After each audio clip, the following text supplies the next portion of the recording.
The tension in Cleveland is growing louder with every passing week, as whispers inside the Browns organization paint a vivid picture of what could be a defining moment in the team's future. Shadore Sanders, the young quarterback surrounded by both hype and hope, appears to be inching closer to taking over the reins. According to multiple insider reports, the Browns have already mapped out a plan, one that ensures Sanders will start at least the final 4 games of the season, regardless of what happens between now and then. Those key matchups against the Bears, Bills, Steelers, and Bengals could serve as his trial by fire, a chance for the rookie to showcase what he's truly made of. But the bigger question looming over the city is whether Sanders might get his shot even sooner. At the heart of this speculation is a growing sense of inevitability. Reporters at the stadium claim that 2 separate sources confirmed the Browns' internal discussions around Sanders' debut. The consensus among them is clear. Unless the Browns go on an extraordinary, nearly perfect run through the Titans week, the young quarterback will see the field before the season's end. That's not just rumor anymore. It's a calculated plan taking shape behind closed doors. Veteran insider Tony Rizzo didn't mince words when he said the Browns can only afford to ignore Sanders if they manage to win every single game leading up to the final stretch, a feat he called nearly impossible. For Rizzo and many others watching, from both inside and outside the organization, the logic is simple. The Browns are desperate for consistency at the quarterback position, and Sanders represents a spark of something the team hasn't had in years: hope. With the offense struggling to find rhythm, and with fan patience wearing thin, the pressure is now on the coaching staff to decide whether it's time to see what Sanders can do under real NFL pressure.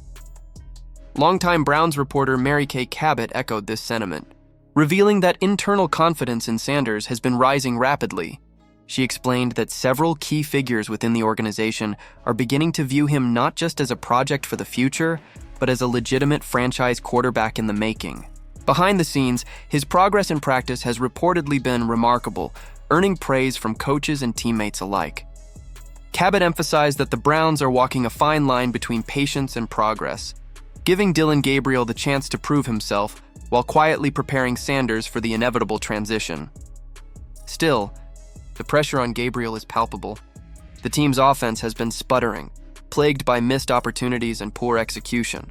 Mary Kay pointed out that part of the Browns' offensive stagnation can be traced back to the lack of precision in the passing game. From Joe Flacco's inconsistent accuracy last season to Gabriel's underwhelming start this year, the Browns' quarterbacks have struggled to deliver catchable passes. The receivers, as she noted, can only do so much if the ball isn't where it needs to be. That's where Sanders stands apart. His accuracy, a stunning 74% completion rate in college, speaks volumes. But it's not just about the numbers. It's the way he throws. Cabot praised his ability to read situations and adapt his delivery on the fly, throwing a soft touch pass when the moment calls for it, or firing a bullet into a tight window when pressure closes in. Unlike many young quarterbacks who rely solely on arm strength, Sanders knows how to make his throws catchable. That, as Cabot pointed out, is what separates a good passer from a great one. Even critics who were once skeptical of Sanders are beginning to come around.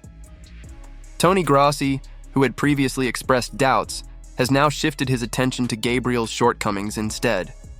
He admitted he's been disappointed by Gabriel's accuracy and execution, remarking that the young quarterback's missed throws have repeatedly disrupted the Browns' offensive rhythm. For a veteran like Grossi to change his tone, this dramatically says a lot about the growing frustration inside Cleveland's locker room. Gabriel's time as the starter may be running out, and the calls for Sanders to step up are getting louder. Grossi didn't hold back, acknowledging that Gabriel's inability to adjust mid-drive has hurt the team's momentum in key possessions. While drops by receivers haven't helped, he made it clear that an elite quarterback must be able to overcome those challenges. "You're the quarterback," he emphasized. "You've got to deal with things like that." It's a sentiment many Browns fans share. Excuses have run dry, and the team needs results. Meanwhile, Cabot's praise for Sanders has only grown stronger. She described him as composed, adaptable, and incredibly skilled under pressure. Whether it's a sidearm throw to find a passing lane or a high-arching lob to place the ball perfectly in stride, Sanders' control over his delivery is unmatched. Her report suggests that the Browns' coaching staff has seen enough in practice to believe that Sanders would already outperform Gabriel in most head-to-head drills, especially in red zone scenarios. The confidence they're showing in him isn't just cautious optimism anymore. It's a firm belief that he's the future of the franchise. Inside the Browns' training facility, the tone has shifted dramatically. Coaches are reportedly working closely with Sanders, fine-tuning his mechanics and helping him adjust to the speed of the NFL game. Early feedback from within the building has been overwhelmingly positive. "He's learning fast," one insider said. "He's picking up the system better than expected."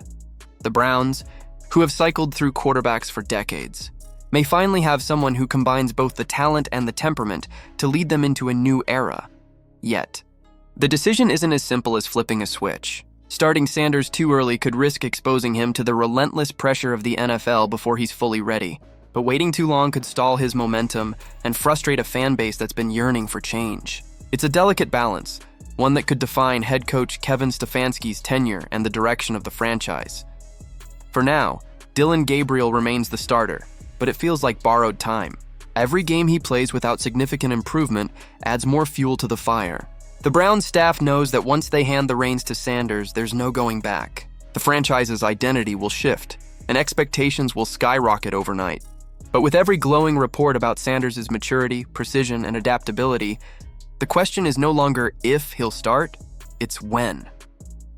The story unfolding in Cleveland is one of transformation, of a team standing on the edge of something new. For too long, the Browns have been haunted by inconsistency, by the ghosts of failed experiments at quarterback. But Shadore Sanders represents something different: potential, promise, and the possibility of a new chapter. His calm under pressure, his laser-sharp accuracy, and his ability to adjust mid-play make him the kind of player the Browns have been searching for all these years. If the reports are true, Sanders' time is coming, and it might be sooner than anyone thinks. As the Browns weigh their next move, fans across Cleveland are watching closely, wondering if this young quarterback will finally bring stability and excitement back to the dog pound. The Browns can't afford to hesitate forever. The city is ready for a spark, and Sanders might just be the one to light it. So, what do you think? Should the Browns take the leap and start Shedeur Sanders sooner, or should they give Dillon Gabriel a little more time to find his rhythm? Could this be the beginning of a new era in Cleveland football, or another chapter in the team's long saga of uncertainty? Share your thoughts below. And if you want to stay updated on every twist in this unfolding story, make sure to like, subscribe, and turn on notifications for more in-depth sports drama like this.